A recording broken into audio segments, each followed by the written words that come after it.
more natural way on how to get the ketones and how to switch to fat burning instead of staying in the sugar burning system, which I also was already interested in when I started running marathons, because being in fat burning is a much more sustainable form of energy for your body than it being in a sugar burning. So it started with the exogenous ketones, and then I started reading more. And this January, I bumped into Dr. Mindy Pelz with her Fast Like a Girl method. And then I did 90 hours in January. And I thought, wow, then I really felt the switch and Wow. also what it did to my body. And I thought, this should be knowledge and experiences that many more women should be able to experience and feel what it is to be in a longer fast. So that's where it started. Wow. Yeah, for more women to have access to. Yeah. Uh, that's beautiful, and it's also very inspiring. I know that for me, somehow they're on the journey for being ready to do fasting, whether it's juice fast. Juice fasting is something that was like a step in between for me before Mm-hmm. ready for water fasting, and to be ready at some point in life to consider fasting is it's not a given for everyone to go with it this easily. I was wondering, for people listening that that have not heard about this yet, what fasting is and how to prepare for it and why it is beneficial in general, maybe. Mm-hmm. Um, I'm just sharing a little bit, like for myself, in order to be ready at some point in life to change my, my food patterns, or my food and drink and intake. Um, how to say that, habits. It really took some really big intrinsic motivation, so motivation from within to be ready to make changes there. I had a bit of a dense dense energy field when it came to food because I'm such a foodie. Mm-hmm. And there were fears related also to make changes in this, and maybe certain resistance in me. And I'm sharing this openly because maybe some people can relate, like, hey, how does one get ready to open up to fasting? And I was wondering if you'd be able to share how, what made you motivated to do that at some point. Like, would you mind sharing with us how you got Yeah, ready? I started getting more motivated in fasting when I was in the menopause, because I really felt that my body felt as not being my body anymore. I grew fat on my belly, was a belly fat was growing on my body, and even when I was doing sports or workouts or whatever, it didn't work. So I thought there should be another way to get a better understanding about what is happening now in my body. And then it's interesting to know that our body for women is a cycle. It's not like men, just more general when you look at hormones or their process. Our process is cyclical. Yeah. And that intrigued me a lot, because I thought, what do I know about my feminine body? The only thing I know is when I do have my period, but what is happening in between? And Mm. that thing became more clear when I came in the perimenopause and started, wondering what kind of hormones do I have in my body, even before the menopause. When I was younger, what do I know and what do I want to know to adapt my food better, to be in a healthy state and in an optimal state to perform. So that's where it started with. Yeah, thank you. Thank you so much for sharing this. Um, I was, yeah, I've been, how to say that? I've been trying to now process what you're saying. Like, it comes from such a sometimes this motivational state can come also from pain in us, right? When we're in a Yeah, place sure. where, where things that we hope would help us aren't helping, or when we don't see the results we wish we would have.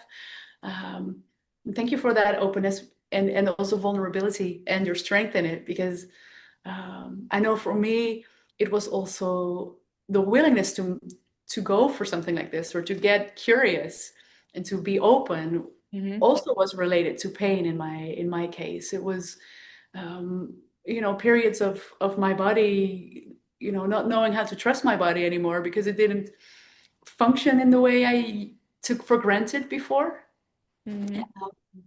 I think apart from some thinking that also has an influence on our bodies, I had definitely also some food habits and just not all the knowledge, and also in my case maybe even um, some unresolved emotions, some unresolved traumas on which I had worked, but it still would show up in my body as what some would call dis-ease. And in my case, that showed as, not being able to walk, or not my eyesight getting less, my hands getting numb. I couldn't fully. It was a very scary time, to be honest, and very painful. So, Yeah. and I choose to share this now here so that maybe people can relate to whatever you, as you listen or as you watch this, whatever you're going through. You're not alone. Yeah.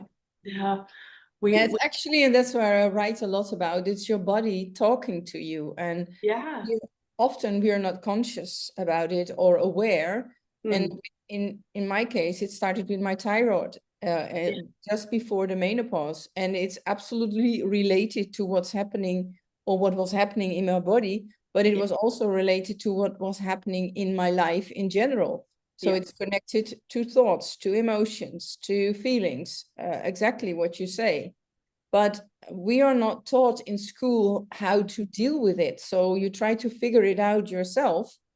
And yeah, that's why it's also part of my mission that the knowledge I have now and the experience I have now, we should learn that to younger women to yeah. be more aware of what is happening, what is my body whispering to Mm. me, and how can I act on it, or how should I go on with this? What is it telling me? Yeah, yes, I love this so much. The whispering, how you phrase this is beautiful. It's can we get to a point where where there's part of our mind, this innocent, I think it's an innocent part, but it can, some call it maybe the ego, but some would call it um, inner child, and or there's so many words for it. Inner child is also definitely something else as this voice in our head sometimes, but it can be so loud. Hmm. And how to then hear the softer voice, Yeah. and also how to hear the body, and it's asking for help when it Yeah. shows up as pain, or when it shows up in maybe how you phrase it, like maybe some body fat that we would love for it not to be there. Yeah. Or I know for me it can sometimes be the belly area, and yeah, it shows the how to say that, how can we stay soft and not go with the judgment of this one voice, Yeah. go with the, okay, please body, what have you got to tell me then? Yeah. And I would say maybe that's deeply related to today's topic, how to return to your true inner power through water fasting. Maybe this softening, and getting ready to hear our bodies, so to say, hear its message.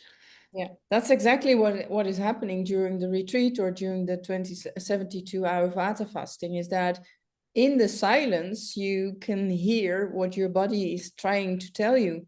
But Mm, when you're busy or at home or at work and you keep on going, you mm, feel the signals, maybe what your body is telling you, but you have to go on. And in a longer water fast, yeah, you stop, and then you I see it again and again, that then you get connected to Mm, inner power, or maybe to even more disease, but that has to be uncovered. It has to be seen and revealed, and mm. that's the beauty of it. Yeah. Yeah, that is the beauty of it. And maybe for some people it's also a bit scary to go and to know, I don't know what will be revealed. There's always this unknown also to it. Yeah. Would you maybe take us along on what would a retreat or what would a journey, whether it's with you or in general, a journey of water fasting, what does it look like? And also maybe to start with, how do we get ready to dare to face this unknown of it? This, it can be scary sometimes.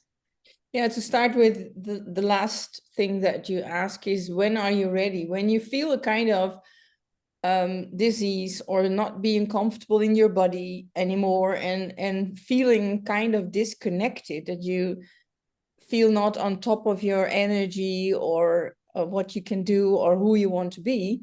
Mm, That are the triggers that can help you, or to become motivated to start a longer water fast.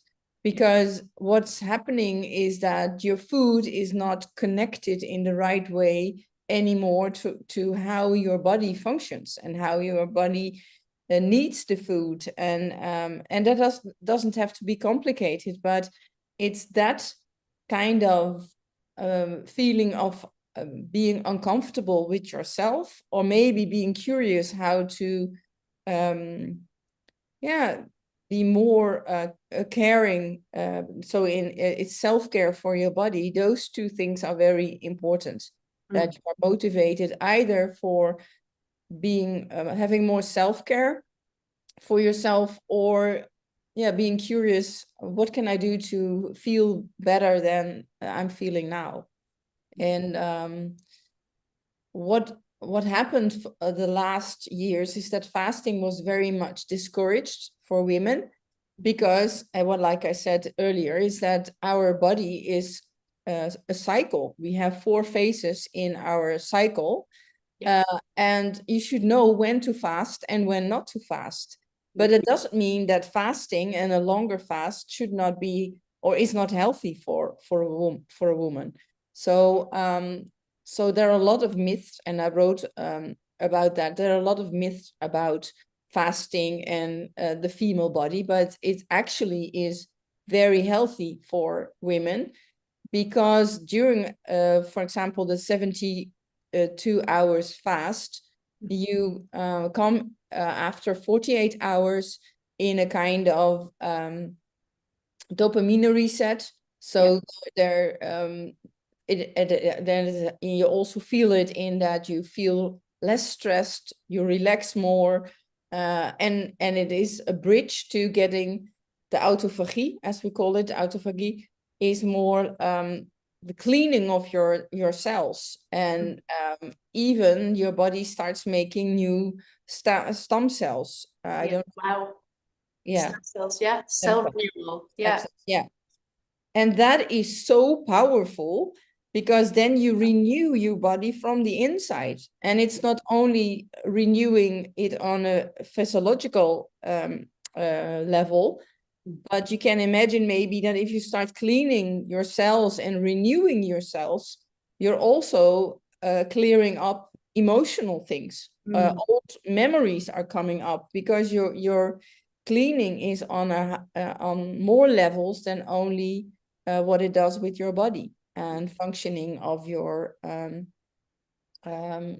yeah, how do you say it, functioning of your body. That's it. yeah. Yeah. And that's the power of a longer fast, that as soon as the autophagy starts and the new stem cells, yeah, then you get a kind of renewal, a reconnection with your clean body. Mm, And that's the magic of it. yeah. Oh, wow. Yeah. Um, the way you just phrased it was so beautiful. The depth of this, importance of it, Hmm. the the the reset not only of dopamine maybe and of all these little or genius, not little, but maybe like on Earth little, as in cells are almost so small that we can't see them with our eyes. In that sense, I mean little, but it's magical. It's like at the same time, how I wanted to phrase it is when it comes to the stem cells, when the renewal and the regeneration goes to such a depth, maybe some people or some of us cannot even comprehend it until we go through it. Mhm. Did you, could you maybe tell us about the first time that you experienced this, what it was like for you, and yeah, what you now see with your clients? Yeah, what I experienced, and that is also kind of normal in the process, is that the first day you get all kinds of discomfort because food has such an important role in our life and our lifestyle and our even if in how we divide our day. For some people it's still breakfast, lunch and dinner. For some who are more into intermittent fasting, it's maybe 2 meals per day. But anyhow, food has a kind of function. It gives rhythm to your day. So what happens on the first day especially is that you feel a kind of discomfort because you think, oh yeah, now it's 11 o'clock and normally I have my first coffee, or oh, it's almost lunchtime, but you don't have anything to eat because we don't eat, we only drink and drink water and herbal tea. Yeah. So that is the first awareness that you get, and also the awakening. You say, "Oh, what kind of role does food have in my life?" And there are also women joining the retreats because they have a kind of food addiction or cravings. Well, on the first day, those cravings are getting to the surface, Yeah. and of course, then it's good to have coaching or time to talk about it, because those cravings want to be seen. They're under the cravings. There are emotional things or things that caused the cravings. And that's very interesting. But the first day is a kind of, yeah, settling, feeling what's going on. What is the meaning of food? Do I have any patterns or cravings that want to be seen and want to be listened to? Yeah. So that's what's happening, especially on the first day. Even if you have no problems with food or whatever, you become aware of what food does in your life and how it gives a pattern to your day. And then the second day, in the switch to the second day, what happens is that you can get a kind of flu signs, in the sense of maybe your body starts cleaning, so you get nausea or you get a sore throat, or maybe even a little bit fever. Yeah. It doesn't have to be that way, but if you are quite new in healthy food and certain food patterns, then your body starts reacting with detoxing. Yeah. So the second day, that's why in the retreat, for example, every woman gets a massage to help the body to clean, to get more comfortable with where it is. So and we do that also with sound, because your body comes to a higher frequency. So the lower frequencies and the things that are, yeah, maybe diseases, they come up and they want to get out of the body. So that's what happens in the second day. So that's most of the time a day when the women also try to find their own comfort with a nice blanket and make it comfortable with themselves. So they retreat In themselves, within somehow. within themselves. Yeah. So that's most of the times the day of the real switch, because in that period your body also switches from the sugar burning to fat burning. So that's called the metabolic switch, and that's happening for most of the women on the second day. And in the third day, when the ketones are fully in your body and you're in ketose, you get the immune reset and you get the energy. So the third day often is that you feel that your body is working for you and energized, and you get new cells. So that's why the longer fast is so interesting, because that's where the magic feeling of fasting is on the third day. Yeah. And that's where the healing process is on the top of what is possible in your body. And in the last retreat, there was a woman who had some complications with her body, and she asked if she could even go on to the next morning, because the autophagy is on top at 72 hours. And I allowed her to do, of course, with good monitoring, because we monitor it with also blood tests during the day. Yeah. So she even did it 88 hours. So, but that was in a special occasion for women who are not really ill or have any complications. The 72-hour water fast is already very rejuvenating and renewing your body. Wow. Thank you so much for this journey, or sharing the journey of what we, or of what it felt like for you when you went through this, but also of what women experience when they come to your retreats, and how, what I think what people can expect on these days is so helpful to know. It's I think very powerful. And what you see, Feline, is that many women stop at the second day. And this is the reason why, because the second day is the most toughest one. Yeah. And of course, you can do it on your own. I don't say you have to be in a retreat, but if you feel a little bit scared to do it on your own, or you want really to go in depth, then going to a retreat is the better option. But know that if you do it by yourself, that the second day you should be very kind to yourself, and the body needs you and needs the rest, and needs to spit out all the things that are bothering it. So you have to have space for it. And what I see a lot of women do is they do a 72-hour fast, but they just keep on going as they normally do. Yeah. And then it's more on willpower. But I want to have the women really become aware of what is actually going on in your body. So have time for it, because it's communication with, from your inner being. Yeah. Yeah, so important. And as you shared, or when we spoke about this before once, I remember you shared the importance also, when you do have the chance to do this in a retreat with other women, or with you, Margriet, at your retreats, of which also the links will be in the show notes, so people can find their way to your retreats. Please go check it out, because it's beautiful. I remember you shared the importance also. I think the Dutch word for this is bedding, which in English I think translates to how to translate this word actually, like a warm. It's almost like being held by the group of women.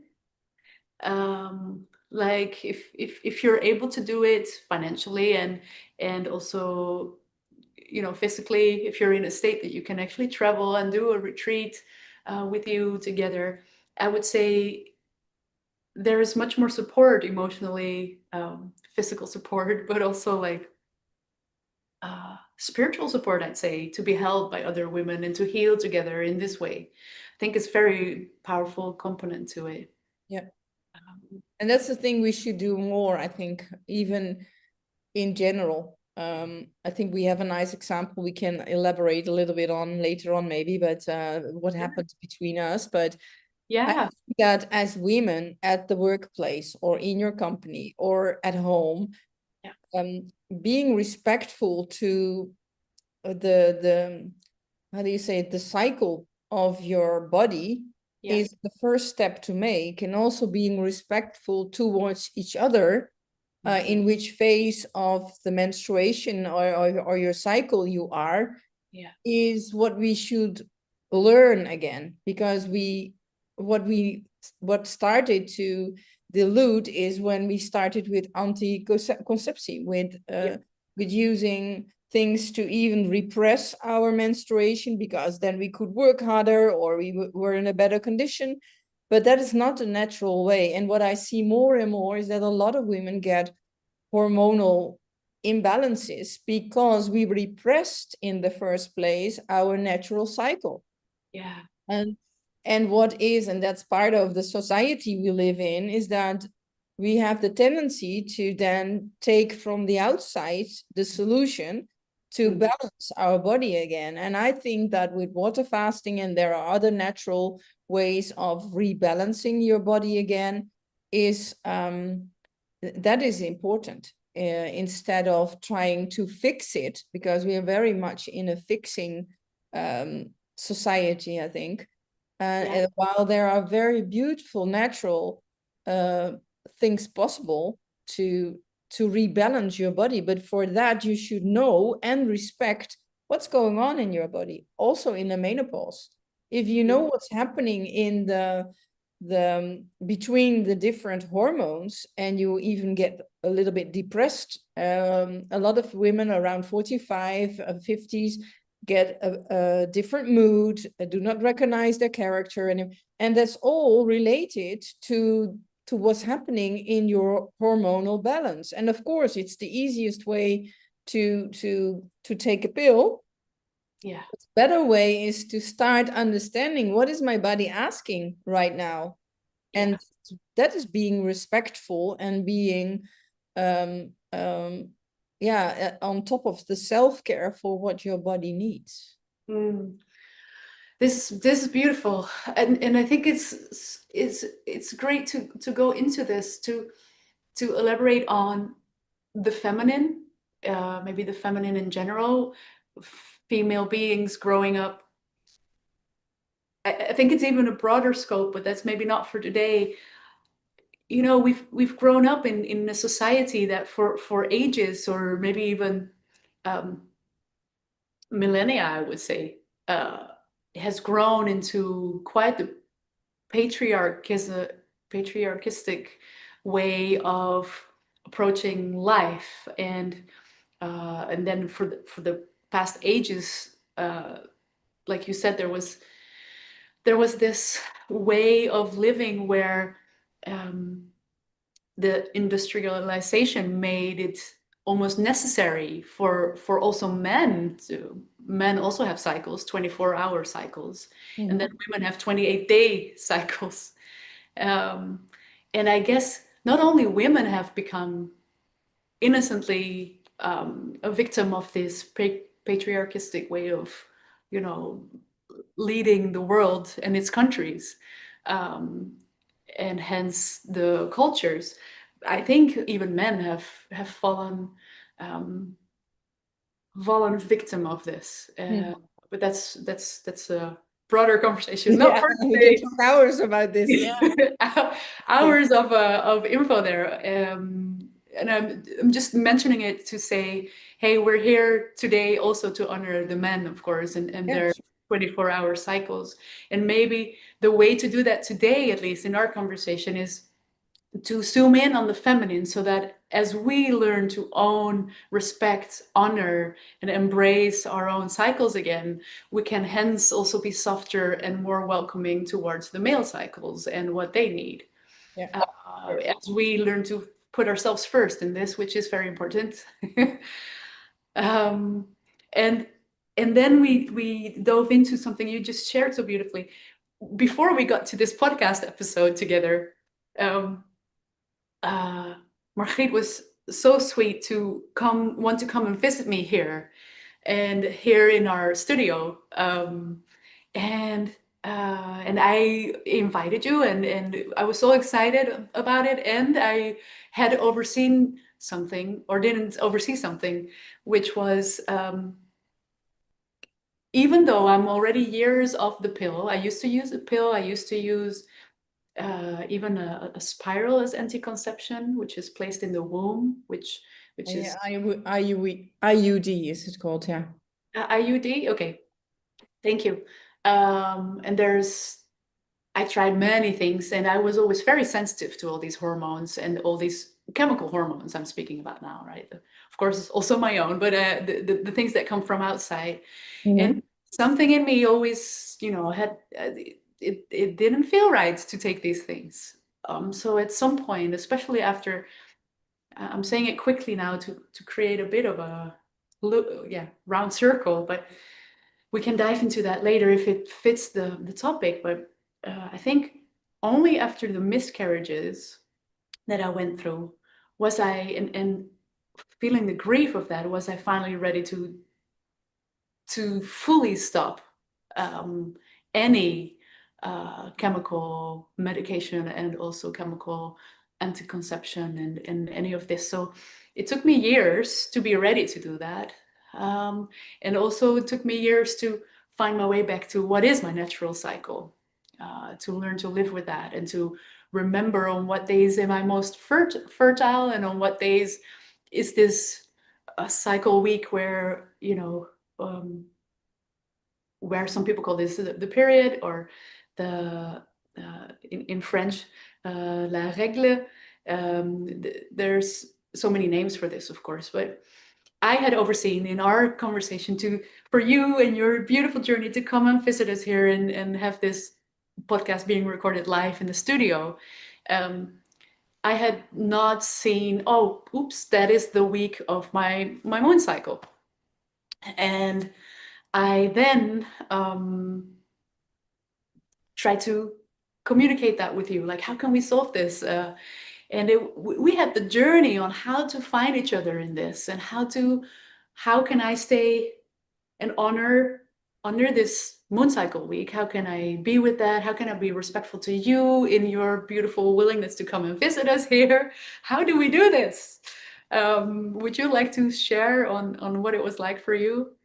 Yeah, there was another aspect to it, which with what I can explain my first reaction, I think, is Yeah. that when you said, "Oh, you can come to the studio and you live in a beautiful place," and it was the time that I had my mother-daughter Yeah. Oh, yeah. Sorry. travel. And Yeah. so I thought, oh, I can go to your place and make it a weekend, and I can show my daughter what my work is like and being interviewed. And so for me, it was a complete, a good formula. And Yeah. then you started talking about, I forgot that it's actually not the best time to do an interview because of my cycle. And Yeah. my first reaction was, of course, I want to respect that. That's what we are talking about. But there Yeah. was part of me which was disappointed, even a bit angry, in thinking, oh, why? I arranged so many things. I almost booked a Airbnb and things like that. And then by expressing it, and that's what most women don't do, we talk about it, but we don't share. And that's what we did. We started sharing after a few days what's happening here, because I didn't want to give you the feeling of being guilty of something. Yeah. And I had to cope with my own expectations and maybe disappoint my daughter that we are not going to the studio and not going to Belgium. And but Yeah. in the end, by talking about it, it gave us so much information on what was actually going on. And um, I was later on so proud of you that you really honored and respected your cycle. And that's what we should do more and more, instead of using IUD or contraception through which you even don't have a period anymore. That's Mm. the easy way, but it's the system that asks more and more of us and be on a peak performance level all the time. And that's not how our body functions. It's also not how our body is meant to function, because you need certain periods in your cycle that you have to lean back a little, eat different. And that's also something we don't know, that in 2 of the 4 cycles, it's good to eat uh, carbohydrates. How do you Yeah. say it? Yeah. Yeah. Yeah. But and in the other 2 not. but that's knowledge we don't have regularly as a woman. No, that's true. And it was, yeah, we really, I think it's so beautiful how we did this. Um, I found really the fear of, you know, maybe you might get angry at me if I say no, and if I honor this, and then how to deal with that. And I think this is what many of us women go through with society, with maybe a boss or a workplace, sometimes maybe in the connection with our sisters and mothers or daughters. It can be on so many scopes with friends, female friends. A lot of us have also grown scared to actually protect and honor our cycles. I know that this was the case for me for many years, that I would be judged or people would get angry at me if I would honor it and respect it. And we're sharing this here today for you listening. Also to open this, to open this back up on, you're free to learn to find your way back to yourself and your cycle and your body. It's so important. Um, and yes, it's not always easy. No, it really, it's not. But it's totally worth it, I would Yeah. say. And Yeah, it really and important. so what it does, and that's also what happens in the retreat or Yeah, in the longer fast, is that it reveals um, emotional traumas because that you are in a group, your body is showing it to you, and yeah, that's what we need in society right now, is that we talk more about it, but it starts with being with honoring yourself and what you think is important for you and where you stand for and what your values are, and what it meant for you. For me, it meant that I was not being heard, which is a topic in my life. mm, So if you are aware of those topics and you can relate with each other and communicate about it, and without being afraid of losing each other or hurting each other, yeah, that mm, will make a big difference in our life. yeah. Thank you for this. Yes, it took such courage and open-heartedness and vulnerability and softness at the same time with each other for our own femininity, our own feelings, to then trust each other also and connect and heal through it together in a way. Yeah, And right.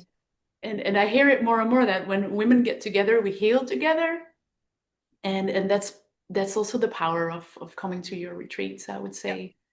Yeah, and that's what you see in the retreats as well, the energy we all have and how the energy of one woman makes another woman feel better. And it can also be the other way around, but it's the group energy. You see even in tribes that when women are together, they have their moon time at the same time. So Yeah. the calibration of Yeah. women together is very strong. Yeah. Yeah, it's very strong. It's super special. I would I wanted to add for people listening to these 4 cycles. There's the biological names, which I don't know by heart, all of them. Something that I was taught by a beautiful, actually a client and good friend of mine. Her name is Ruud Borg, and I believe one of her teachers was Maria or Mary Gray. I need to make sure if I say this right, but there is a beautiful book that she wrote, which is called Red Moon, which is about the 4 cycles of the feminine, and she phrases them as that you can see them as the seasons. So the winter is the time where we have the moon cycle. When we grow out of winter, we go into spring, because this is where we start to slowly open up towards the world and life, and slowly blossom after that into summer. And in summer we're very, this is the time where we're most fertile, and this is also where we're very it's a good time to connect and to, well, do interviews like you and I are doing today. It's a good time to network for women. And after summer, we kind of go slowly back inward again into autumn, and then all the way into winter. And I love this way of looking at it. It helps me a lot. But maybe you know a bit more about the biological names, or the other names for how to look at these four phases, and also how to add it to the fasting, if you want to go Yeah. into. Yeah, I recognize the four phases. Dr. Mindy Peltz calls them different, Yeah, but in essence, they describe the same thing. yeah, And two of them, these phases are power phases. And in the power phases, you eat different than, yeah, for example, in the manifestation phase, or the phase in what you call is the winter, the moon time. yeah, So, what I teach the women, and educate them on, is that adapt what you eat, yeah, adapt it to the phase that you are in within your cycle. yeah. Like when you, and I think a lot of, and it also helps to explain cravings, because I think we all know, at least I had them, that at some time you could really crave for chocolate, dark chocolate. Mhm. And women who are maybe struggling a little bit with their weight, they feel guilty about it. But if you know that your body really asks for it, Mhm. then you should accept it, and think that it's normal. So you can really manage your food based on in which period you are within your cycle. And that is very important to know, because in a certain phase, it's also one hormone or a combination of hormones which are most active. And Yeah. when you know that, then you can adapt your food to, in which phase you are within your cycle. So that's very important. Yeah. Would you mind sharing with us, if we would look at the phases, let's say being winter, spring, summer, autumn, which of these are, to what you've learned or to what you teach, which of these are the power phases, and which, like, how do we look at this and what to eat when? Yeah, it's the phase before your menstruation that I think we also recognize that your body feels less powerful. Yeah, That's where you back off a little, and that's called the luteal phase. yeah, Um, and so that's where your body is asked to relax more, and it's meant to recover, and also emotional yeah, rest. And in your when you're having your menstruation, then the estrogen is also rebuilding, yeah, and you have a kind of energy, and you need less less carbohydrates, less yeah. carbohydrates. Hydrates, yeah. Yeah, and then you get a manifestation phase. Okay, That's the ovulation. yeah, Then you have different hormones that are peaking at their highest level, and yeah, then somehow you also feel that your body is in high energy, and that your muscles get. It's kind of a manifestation power. yeah. And in that phase, it's also good again to eat more carbohydrates. Yeah, So and then you have the power phase two, that's after the ovulation. yeah. And then it's time for detoxing, because it when there's no how do you say it, bevruchting, then the egg is going to release, and there's no uh I don't know the English word. There's Maybe not. in Dutch. Pardon? What is it in Dutch? Maybe we Bevruchting. Well, Oh yeah. that, yeah, Yeah, when there hasn't been conception. conception. That's the word. So maybe I can make for the show notes. Maybe make a short chapter that the women can really read, what phase is the best thing to eat, to do, Yeah. or not to do. Yeah, it sounds beautiful. I think it's super helpful. And so many of us are still learning about this, and any repetition is good, I think. Yeah, yeah. And this is what I educate during the water fast. It's not only not drinking and not eating, but No, it's also being educated on what's happening in the with body. regards to the water fast, but Yeah. also what's happening normally in Yeah. your body. And even women who don't have a cycle anymore, Yeah. also in the menopause, there's a lot happening. And if you know what's happening, you can again adapt your food, adapt your activities, Yeah. instead of thinking, oh, I'm ill. You're not ill. Your body is in a big change. And the nice thing of being in a menopause is that after the menopause, we're talking about inner power, but after the menopause, as a woman, you are connected to the really deep wisdom. Yeah. Because normally when you're living in a tribe or community, you get a different role in the community and your body is preparing for that. And Mm. that is the knowledge that I really would love to bring back into femininity. Yeah. Oh, it's beautiful.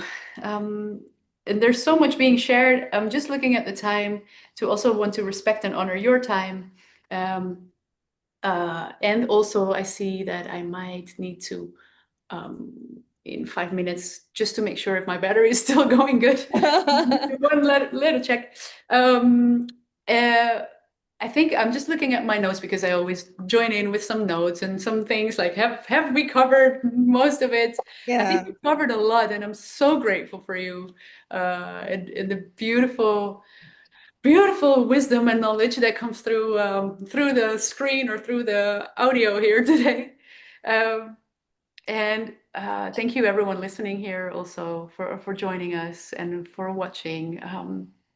I'm just looking down to see. Okay, we covered water fasting, and we've covered what your retreats will be about and what somebody can expect when walking through all this.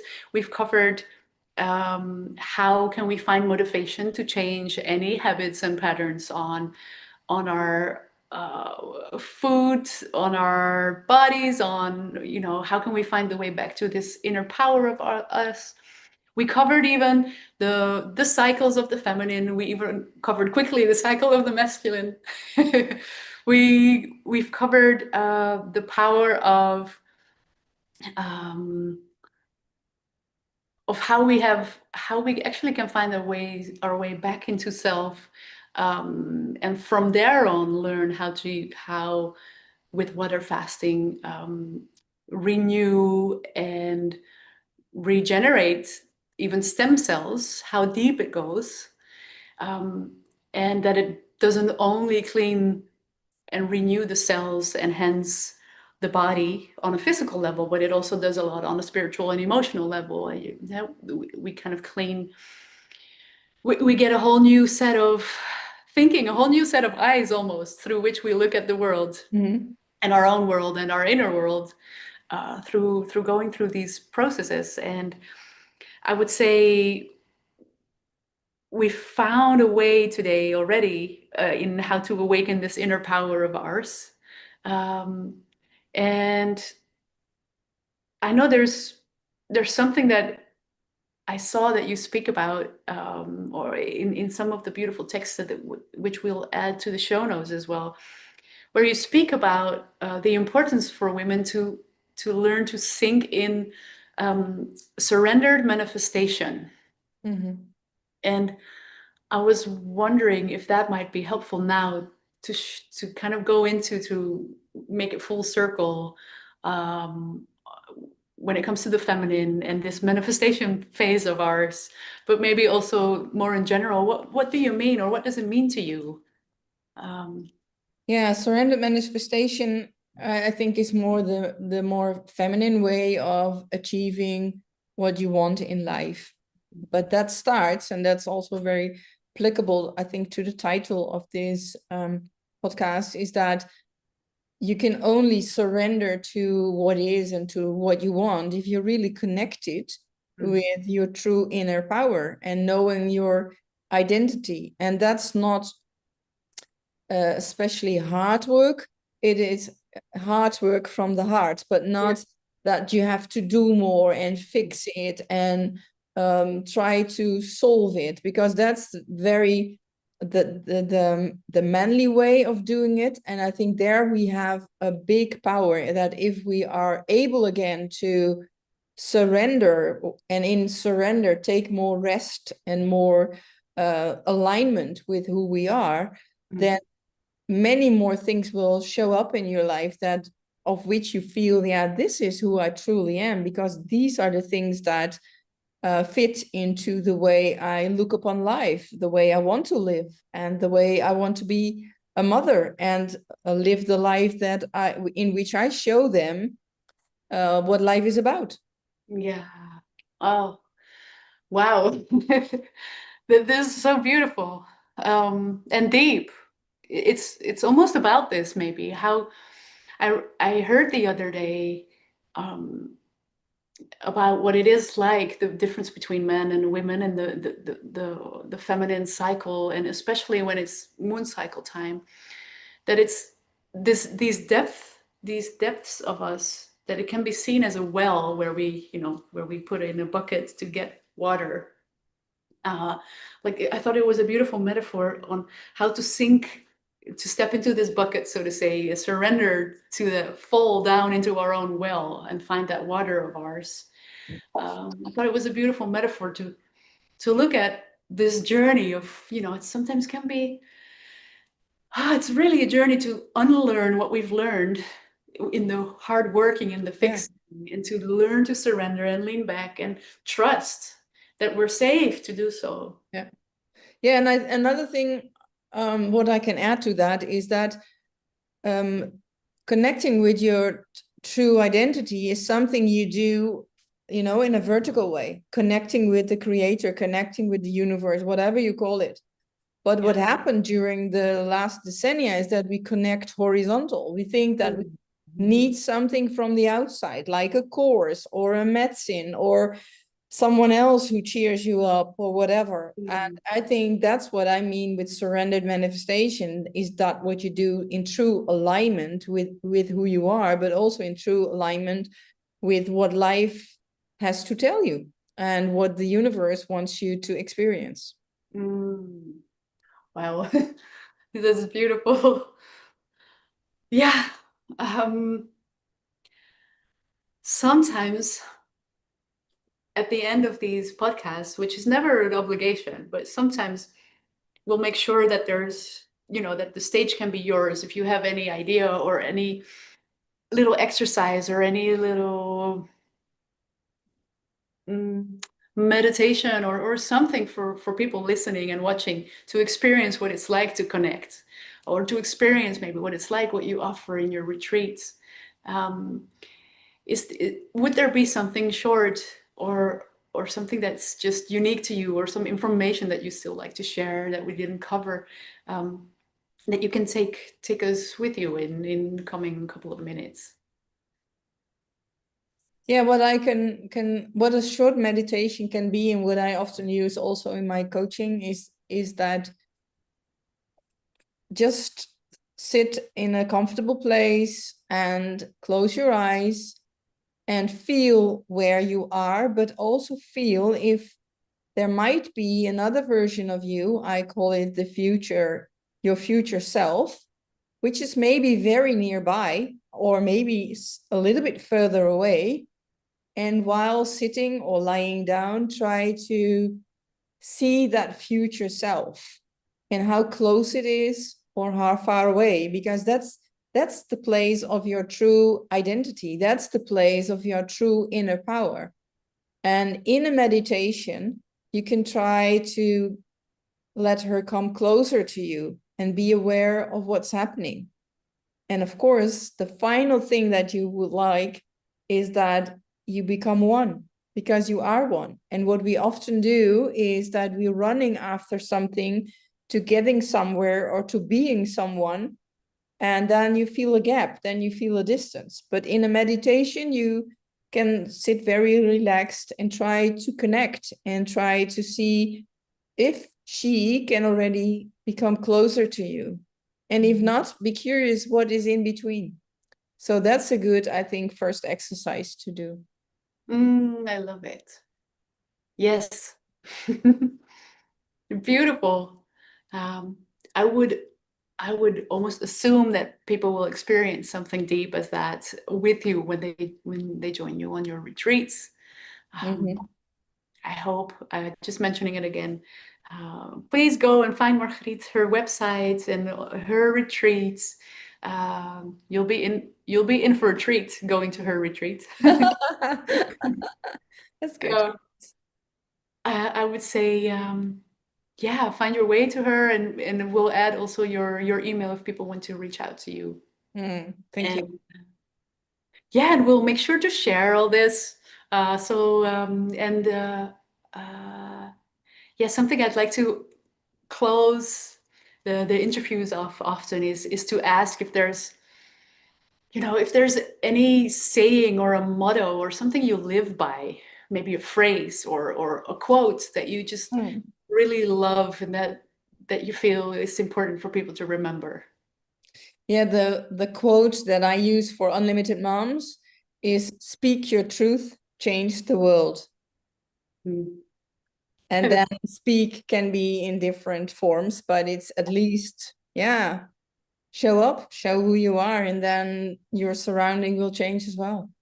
Ah, yeah, I don't think I have anything else to say now except for the truth, which is uh, thank you, sweetheart, for this beautiful connection and this beautiful moment. Having me on your podcast. It was an honor, really, to may sit with you, and thank you everyone that was here listening or watching, and thank you for everyone taking this precious time to sit together and create. Yes. Um, I hope you find your way to Margriet, and if you have any questions to us or to me, you'll find all the information you need also in the show notes below this video or podcast. Um, See you next time, and have a beautiful rest of your day. Okay. Bye-bye. Bye. Okay.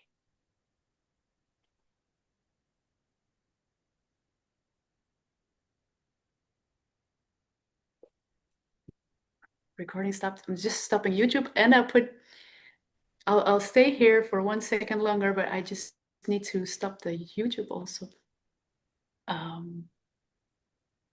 Here we go.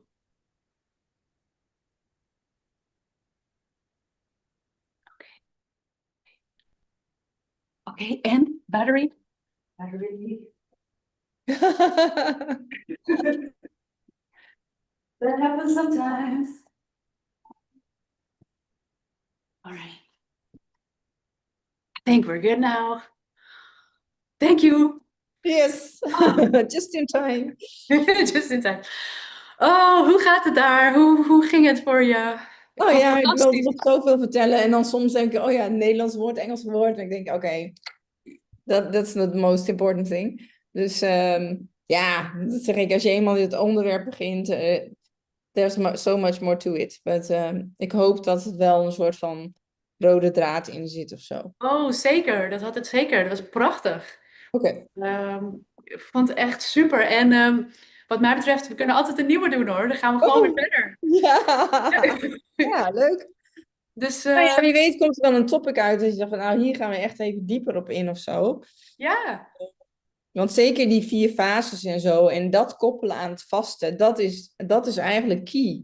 ja, Want de vrouwen worden bang gemaakt voor het vasten vanwege hun vrouwelijke cyclus. ja, En ik zie LinkedIn ook continu volgepropt worden met hormoon-identieke kuren. Maar ja, dat is nog steeds chemisch. ja, Terwijl we niks doen, en dat hebben we niet helemaal benadrukt, is we doen niks aan ons stresslevel eigenlijk. En we doen niks aan ons slaap. En we doen bijna niks aan onze voeding. Maar we verwachten wel dat onze hormonen in de menopauze gewoon in één keer vreten weer meedoen. een goede Ja, balans. En, dus het is weer de quick fix. En ik heb een paar weken geleden geprobeerd om in die dialoog te komen. Maar ik word heel snel... als vrouwen in hun pijn zitten en ze hebben een oplossing, dan is het bijna van ik wil je niet meer horen. Ja, dat klopt. Ja, dat is ook pijnlijk, lijkt me. Het is niet makkelijk, deze missie. Nest waar je dan in ook kan, hoe noem je dat? Krabbenmand waar je in terecht komt. En ik denk, daar ga ik mijn energie niet aan geven. Ik wil het positief uitdragen. En gelukkig komen er dan ook wel vrouwen van, oh, ik wil er wel iets meer over weten. Maar de meesten die echt een bewuste keuze hebben gemaakt en gevoeld Ja, dat het helpt, ja, gek dat het helpt. Ja, natuurlijk gaat het helpen, maar het is niet de duurzame oplossing. nee. En, maar goed, ik heb besloten, ik wil niet, dat heb ik in coronatijd wel gehad, heel erg het idee van ik moet een soort ervoor gaan staan, een soort manifest, weet je wel dat. Ik denk, nee, dat is niet in mijn energie. Ik blijf zenden en vanuit de positiviteit. Ja, En wie mijn energie vindt, die is op de goede plek. ja. Ja, dat is fijn. Dat klinkt ook goed. Want dat is ook the feminine way uiteindelijk. Ja. En they'll find their way. Degene die bij je passen. Ja, zeker. Ja, het is wel verleidelijk hoor, want ik zie natuurlijk heel veel mensen voorbij komen die het toch allemaal nog weer op een bepaalde georganiseerde manier doen of zo. Ja, En toch geloof ik dat dat niet meer de manier is. nee, En ik heb dat vaker, dat ik, zul jij denk ik ook wel hebben, dat je al dingen vooruit ziet, dat dingen gaan veranderen en dat het niet meer zo is. Maar ja, ja. being the trailblazer is niet altijd de makkelijkste positie. Ah, nee, thank you for saying this. Nee, het is best wel pioneering wat wij doen, Ja, allebei. ja, Uh, en dat is, it takes a very courageous heart, I would say, ja. uh, to keep on opening that heart in a world where it's very rare for others to stay open. Ja, En om dan dus ook, want dat betekent ook inderdaad in zoveel groepen, vrouwen en mannen, waar men nog niet veilig in zichzelf is, misschien. Of ja, hè, waar de cultuur nog niet zo dusdanig is dat je dus helemaal dit kan uitdragen op een manier waarop het wordt meegedragen zoals het ja, de bedoeling is. ja. That's not easy. Ja, en dat zie je ook met vrouwen, om maar even weer op Byron Katie terug te komen, of Louisa Hay. Dat zijn natuurlijk Ja, vrouwen die ver voor hun tijd uit ja, deze manier van denken zijn begonnen. En dan zie je dat dat een jaar of 4, 5 uniek is. En dan stort de hele wereld zich erbovenop. En dan worden ze een soort van overvleugeld. En toch ja, blijven ze bestaan, hè? ja, En dat is ook waar ik dan iedere keer bij mezelf op terug probeer te kalibreren. Van oké, maar tuurlijk, dat was met mijn work-life balance trainingen ook zo. ja, Na een aantal jaren gingen die grote trainingsbureaus allerlei trainingen geven over ja, work-life balance en de seven habits en noem maar op. Maar en toen dacht ik van, oh ja, weet je, toen ging ik denken van, nou, dan, nu hoef ik het niet meer te doen of zo. En nu denk ik, nee, ik moet juist. doorgaan. Want Ja, ik ben die onderstroom. ja. Ja, And we need you so much. We need this. We need women. Um, en dat is ook, denk ik, helemaal vergeten in het stuk community en femininity. Dat ook in levensfases, dus niet alleen de cyclefases, maar ook de levensfases, hoeveel we juist ook voorbeeldfiguren en, hoe heet het ook alweer? Ik kom even niet op het woord. Role models. hm, In ieder geval, vrouwen hebben ook juist role models nodig. En ook mannen. ja. Maar hè, hoe dan wel? Ja, Uh, en ik denk dat het werk wat jij en ik doen, is ze weer in connectie brengen met hun hart. ja, Dan begint het systeem te schuren waar ze in zitten. En ja, dat is niet fijn. En dan kan je ze een oplossing aanbieden. Maar eerst, nou, of het nou een watervast is, of ze doen een andere interventie. Maar dat is wel de eerste stap. En zolang ze echt nog in die rat race zitten en in het systeem zitten, ja, dan hollen ze door. Totdat ze ineens merken van, oh, ik ben eigenlijk niet de partner geweest die ik had willen zijn, of ik ben niet de moeder geweest die ik had willen zijn, dan kan je het niet meer terugdraaien. nee. Nee, dankjewel. Ja, graag gedaan. Echt, ik vond het prachtig. We hebben echt iets moois gemaakt, volgens mij. Oké, nou, ik ben heel... Ik ga, ik ga straks kijken, want het moet zich altijd, ook in Zoom, is het dan aan het uploaden op een gegeven moment. Dan kan ik Ja, het natuurlijk met je delen. Kan jij het ook weer op jouw manier inzetten? Of hoe je het ja. materiaal, of je het nou gebruikt. Kijk maar of je het wil bewerken eerst, of ik weet niet wat je ermee doet. Ik stuur het altijd sowieso naar onze editor.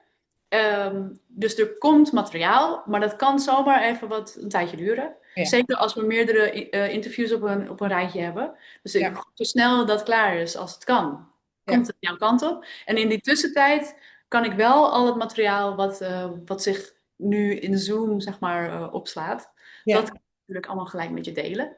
Oké, Dus dat mooi. stuur ik deze week naar je toe. Ja, prima joh. No hurry. En, en dankjewel, lieverd, for your time and for this beautiful moment. Ja, Uh, graag gedaan. Vond het en je leuk. bent heel welkom voor gewoon nog één. Tuurlijk. Ja. Nou Eh, ja, wie weet. Ik kon het op dat moment niet helemaal overzien. Ook omdat ik over 2 maanden natuurlijk uit mijn huis ga. En logisch, ja. reizen of naar een land ga waar ik even wat langer blijf Ja, zitten. Maar ja, als ik dat even wat meer helder heb, dan kan ik ook zo jouw kant op rijden. Tof. Super fijn. Oké, nou, let's just connect. Stay in touch. We blijven gewoon in verbinding en Zeker. we maken er wat moois van. En thank you again. Oké, fijne dag nog, hè? Dankjewel, jij ook. Hoi, hoi. Doei.